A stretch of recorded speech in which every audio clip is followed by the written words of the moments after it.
उसमें भी सफलता लगी, लेकिन सपना तो इंजीनियर बनना था। तो सर यही है कि अगर कुछ अलग बनना है तो थोड़ा सा मतलब मेहनत तो करनी पड़ेगी फाइनली। ये चीज़ें सफल असफल तो सर सभी होते हैं, डायरेक्ट पहली बार में ही सफलता तो ये बहुत मुश्किल है। तो मैं जब वहाँ पे गया ज्वाइनिंग करने तो वहाँ पे एक्सीलेंट विजन का एक और छात्र मेरे को मिला। हाँ उसका सर। नाम क्या है? सर अनिकेत त्रिपाठी। अभी सर एग्जाम में क्या है, एकदम फ्लक्चुएटिंग मोड पे चल रहा है सब कुछ, कि कुछ भी कहीं से भी पूछ रहा है sir. Excellent vision technical academy के परिवार में एक बार फिर खुशी जगजाहिर हुई है।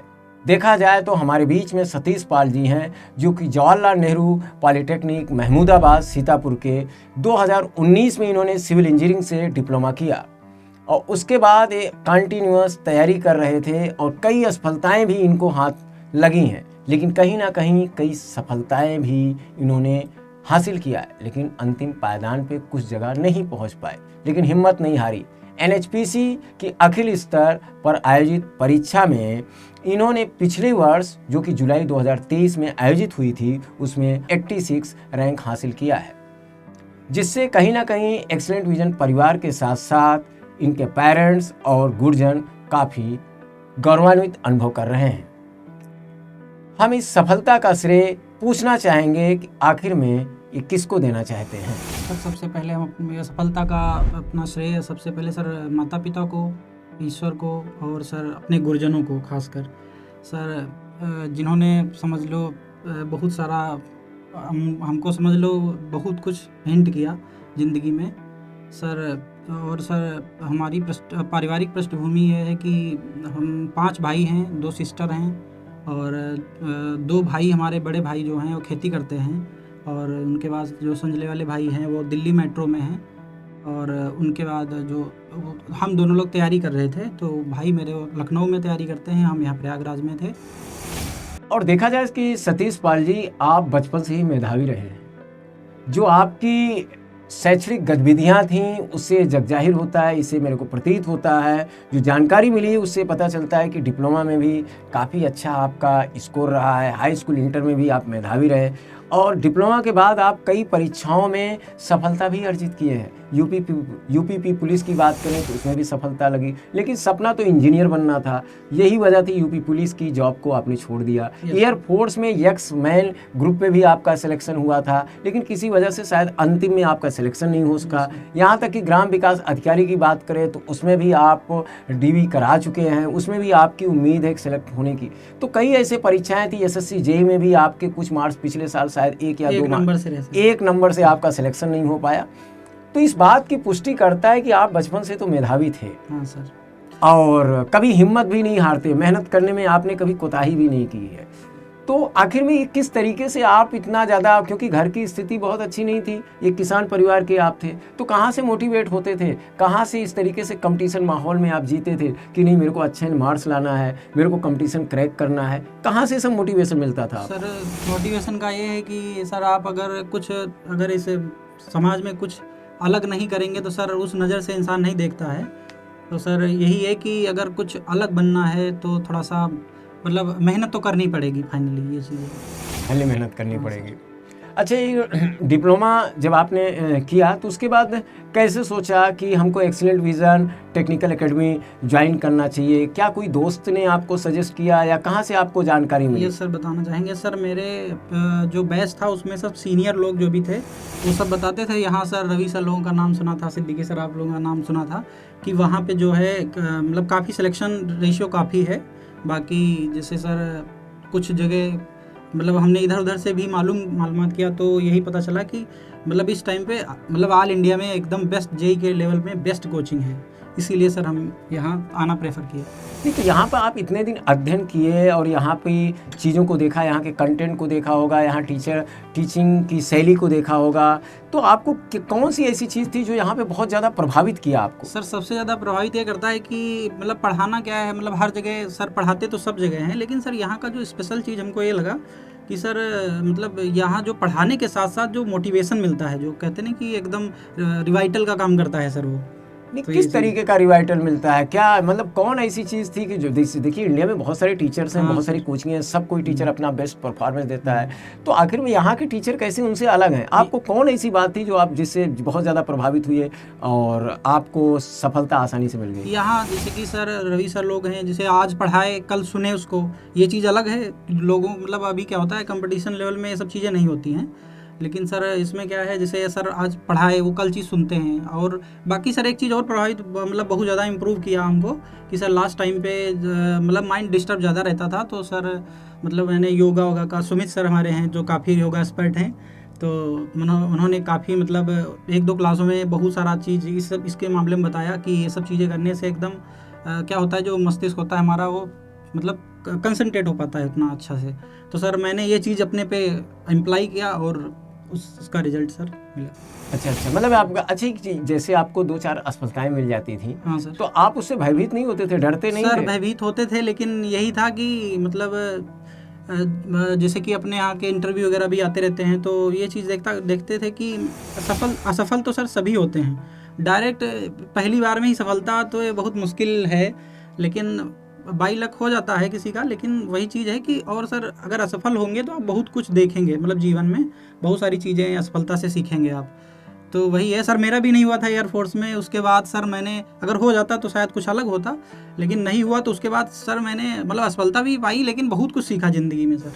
आप देखा जाए तो लखीमपुर खीरी के आप निंघासन हाँ सर, गांव के रहने वाले हैं, बिहारीपुर गांव के रहने वाले हैं, और शायद तहसील आपकी निंघासन है। हाँ सर। तो उस गांव में आप पहले इंजीनियर हैं या इसके पहले और भी इंजीनियर हैं वहाँ पे? जी नहीं सर, हम सर इंजीनियर तो पहले हैं, बाकी सबसे पहले मेरे भाई का ही सिलेक्शन हुआ था दिल्ली मेट्रो में, दीपक नाम है, तो सर सबसे पहली सरकारी नौकरी उन्हीं की लगी, उसके बाद सर मतलब मेरा हुआ है। और सर अभी है मेरा रूम पार्टनर है, मतलब अनुपम मौर्य, तो वो भी काफ़ी मतलब मेहनत किया, हम लोग दोनों साथ में रहते थे। सर सफलता का ये भी होता है कि आप किस माहौल में रह रहे हैं, ये चीज़ बहुत मैटर करती है। तो सर हम दोनों लोग वो भी काफ़ी अच्छा है, मतलब हमको भी सपोर्ट किया और हम दोनों लोग मिल के रहे। और अब उसका भी एसएससी में हम दोनों का 100 प्री में 130 नंबर है, मतलब और मेंस भी अच्छा हुआ, उसका भी अच्छा हुआ, मेरा भी हुआ है, अभी कानपुर दे के आए हैं। तो सर ये चीज़ है, बाकी होगा, उसका भी हो जाएगा। अभी आप सिक्किम में पोस्टेड हैं, सर। तो और जैसा आपने बताया कि सिक्किम में बड़ा, मैं जब वहाँ पे गया ज्वाइनिंग करने, तो वहाँ पे एक्सीलेंट विजन का एक और छात्र मेरे को मिला। हाँ, उसका सर। नाम क्या है? सर अनिकेत त्रिपाठी। तो कहीं ना कहीं देखिए दोस्तों, एक मेरे दोस्तों, ये मैं बताना चाहता हूँ कि अब तो एक्सीलेंट कोई ऐसा, चाहे सिक्किम हो, चाहे अरुणाचल प्रदेश हो या वेस्ट बंगाल हो, अब कोई ऐसा डिपार्टमेंट नहीं बच रहा है। कोने कोने एक्सीलेंट विजन के छात्र अलग अलग परीक्षाओं में अखिल स्तर पर देखा जाए तो टॉप 10 में, टॉप 20 में जगह बना रहे हैं। हाँ, और ये तो हो गई, तो हम इस चीज़ को तो प्राउडली कह सकते हैं कि यहाँ के कंटेंट, यहाँ का जो टीचिंग स्टाइल है, यहाँ जिस तरीके से टीचर बच्चों के साथ कनेक्ट होते हैं, वो निश्चित तौर पर एक अलग ही पहचान बनाए। अच्छा, कुछ बच्चों का ये मानना रहता है, कुछ बच्चों का ये कहना है, मैं आपसे जानना चाहूँगा, कुछ बच्चों का ये कहना होता है कि एक्सीलेंट में सिलेबस थोड़ा डिले ख़त्म होता है, टाइम ज़्यादा ले लेते हैं। क्या रीज़न है? क्या टाइम हम लोग जो लेते हैं उससे छात्रों को फ़ायदा होता है कि नुकसान होता है? मैं ये जानना सर चाहूँगा। दोनों है। अगर जैसे 2 टाइप के बच्चे होते हैं कि एक जैसे कि किसी का कैपेसिटी अच्छा है पढ़ने का, वो जल्दी में समझ में आता है, तो उसकी रिक्वायरमेंट क्या रहती है कि जितना जल्दी सिलेबस हो अपना हम कवर करें और आगे निकलें। लेकिन सर उसी साथ में मतलब हमारे कुछ ऐसे दोस्त भी हैं जो कुछ कमज़ोर बैकग्राउंड के हैं, तो सर जैसे कि अभी क्लासेस जो डीपली पढ़ाते हैं आप लोग, तो इससे क्या होता है कि मतलब जैसे वो उनका बेसिक क्लियर नहीं, वो भी चीज़ें यहाँ पे क्लियर हो पाती हैं सर, तो इससे क्या होता है थोड़ा डिले भी हो जाता है। लेकिन मेरा मानना ये है सर कि मतलब जल्दबाजी में कोई चीज़ करने से 2 बार करने से अच्छा है एक बार में अच्छी तरीके से कर ली जाए, तो सफलता जरूर निश्चित तौर पे मिलती है सर। बिल्कुल बिल्कुल, इनका कहना है कि थोड़ा टाइम लेते हैं, एक्सीलेंट विजन में टाइम लगता है, लेकिन सिलेबस को विधिवत ख़त्म किया जाता है। और इससे क्या होता है कि यहाँ का अगर कंटेंट आपने सही से रिवाइज कर लिया। अच्छा, जब सिलेबस ख़त्म हो गया था तो उसके बाद आपने क्या रणनीति बनाया? सर उसके बाद मतलब सर सिलेबस के दौरान ही जैसे सर पढ़ाए, और सर यही सर रोज़ सिखाते हैं यहाँ इस कोचिंग में। सर यही चीज़ हमको अलग लगती है कि मतलब रोज़ का रोज़ पढ़ने को बोलते हैं, और जैसे हम लोग भी पढ़े और उसी जो टॉपिक पढ़े उसी का क्वेश्चन अपना प्रैक्टिस कर लिए, जो भी टॉपिक फंसे सर लोग भी काफ़ी मतलब सपोर्टिव हैं, आए अपना क्वेश्चन पूछे और बढ़िया से आराम से बताते, तो वो चीज़ तुरंत सेटल हो जाती माइंड में सर। तो उससे मतलब बहुत मतलब बाद में ज़्यादा आपको बहुत सारा रिवीजन करने की ऐसा नीड नहीं होती है। इनका कहना है कि आज का पढ़ा हुआ आज ही तैयार करें हाँ सर। और जब अगली क्लास में आए तो पिछला पढ़ के तैयार बिल्कुल करके सर। आए। इसी सिद्धांत पे एक्सीलेंट विजन काम भी करता है। यहाँ के बहुत सारे ऐसे टीचर्स हैं जो इस बात की तभी उनको संतुष्टि मिलती है जब उनकी क्लास में बैठा हुआ बच्चा पिछला सब पढ़ा हुआ तैयार हो। हाँ सर, ये चीज़ तो है। तो शायद वो चीज़ें कहीं ना कहीं एक गुप्त दुश्मन की तरह काम करती है बच्चों के सिलेक्शन में ना। तो ये तो है। तो अच्छा, और एक चीज़ बताइएगा मेरे को, जो NHPC का एग्ज़ाम हुआ था इसमें 149 सीट्स थी। हाँ सर, 149 सीट्स थी। मेरा सर 86 रैंक है। अच्छा अच्छा। और सर मतलब ठीक है, इसका जुलाई में एग्ज़ाम हुआ था सर। हाँ तो अच्छा, इसमें क्या कौन कौन सब्जेक्ट्स आए थे, कुछ हमको बताना सर चाहिए। इसमें सर पूरा SSC JEE का फॉलो किया था, जो भी सिलेबस है उसी को फॉलो किया था। बाकी सर वेटेज तो ज़्यादातर स्ट्रक्चर का रहा, और क्या नाम है सर, फ्लूइड मैकेनिक्स का काफ़ी रहा वेटेज।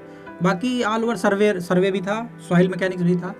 और सर मतलब सब्जेक्ट ऐसे सारे पूछे गए, लेकिन कुछ सब्जेक्ट जैसे जो हमने नाम जो बताए ये इनका वेटेज ज़्यादा था सर। मेरा मानना है कि अगर आपको जेई बनना है तो तमाम परीक्षाएं तो देनी ही पड़ेगी। हाँ सर। आपको SSC जेई देना है, स्टेट के जेई देना है, तमाम PSUs के आते हैं। तो कहीं ना कहीं आप SSC जेई के सिलेबस को स्टैंडर्ड मान के आप पूरा तैयार करके चलें। ऐसा नहीं कि इस एग्जाम में हो सकता है कि सोम के क्वेश्चन किसी में ज़्यादा आ गए, किसी में आ सकता है BM के आ सकता है, किसी में CT के ज़्यादा, किसी में इन्वायरमेंट के। अगर उत्तराखंड की कोई आप वैकेंसी देख रहे हैं जेई के, तो पता चलता है कि फ्लूइड से रिलेटेड या इरिगेशन से रिलेटेड क्वेश्चन ज़्यादा आ जाते हैं। एक चीज़ ऐड करना चाहेंगे कि सर मतलब आजकल का पहले क्या था, एक पैटर्न जो था सर, डिसाइड था कि ये आना है। अभी सर एग्जाम में क्या है, एकदम फ्लक्चुएटिंग मोड पे चल रहा है सब कुछ, कि कुछ भी कहीं से भी पूछ रहा है सर।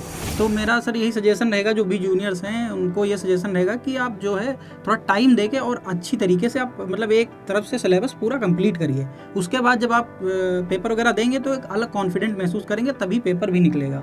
और ये अगर मतलब मेरा भी कुछ दिन हम इसी तरीके से परेशान भी रहे, कुछ सब्जेक्ट पूरा था सर, उसके बाद पेपर देते थे तो फ्रस्ट्रेट हो जाते, हो नहीं रहा है, पता नहीं क्या प्रॉब्लम है। लेकिन वो उसका रीज़न मेन यही था कि मेरा सिलेबस कंप्लीट नहीं था। सिलेबस कंप्लीट किया, उसके बाद मतलब अच्छी तरीके से मॉक टेस्ट लगाना भी ज़रूरी है, और वो सब चीज़ें हैं। रिवीजन जरूरी है। हाँ सर, रिवीजन। नोट्स को अच्छे से बना लें, कंटेंट को पहले अच्छे से प्रिपेयर कर लें, उसके बाद 2-4 बार नोट्स को जितना हो सके उतनी बार रिवाइज करें, उसके बाद आप प्रैक्टिस सेट सॉल्व करें। हाँ सर।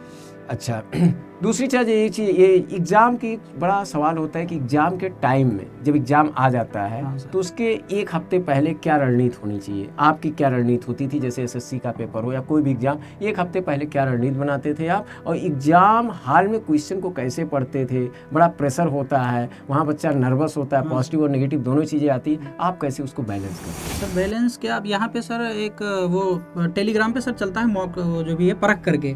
सर मेरा तो जो भी बेस था वहीं से तैयार हुआ। मैंने स्टार्टिंग किया था, मतलब लगभग 2 साल हुए कंटिन्यू पे, मतलब उस पर मॉक दे रहा था मैं।